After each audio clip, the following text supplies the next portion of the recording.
पुढची बातमी लातूरमधून। लातूर महानगरपालिका निवडणुकीनंतर जिल्हा परिषद निवडणुकीत राष्ट्रवादी काँग्रेस, शरद पवार गट आणि अजित पवार गट एकत्र लढणार अशी चर्चा होती। मात्र त्यात माजी मंत्री आणि शरद पवार गटाचे जिल्हाध्यक्ष विनायकराव पाटील यांनी अहमदपूरमध्ये तुतारी या चिन्हावर तर उर्वरित जिल्ह्यात कार्यकर्त्यांच्या सोयीनुसार घड्याळ किंवा तुतारी चिन्हावर लढण्याचे संकेत दिले। त्यामुळे लातूर महानगरपालिकेनंतर आता जिल्हा परिषद निवडणुकीत कोणती समीकरणं समोर येत आहेत, घडतायत हे पाहणं महत्त्वाचं ठरणार आहे।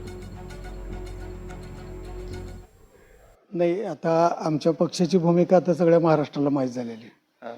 फक्त आता अहमदपूरमध्ये आम्ही राष्ट्रवादी पवार साहेब म्हणून या ठिकाणी निवडणूक लढवत आहोत आणि जिल्ह्यामध्ये आम्ही सगळ्यांना सांगितलेलं आहे की ज्यांना कुणाला घड्याळावर चिन्ह घेऊन लढवायचे त्यांनी घड्याळ चिन्ह घेऊन लढवायचं, ज्यांना कुणाला तुतारीवर निवडणूक लढवायची आहे तर ते तुतारीवर निवडणूक लढवायला आमच्याकडून काहीच अडचण नाही असं आम्ही सांगितलेलं आहे।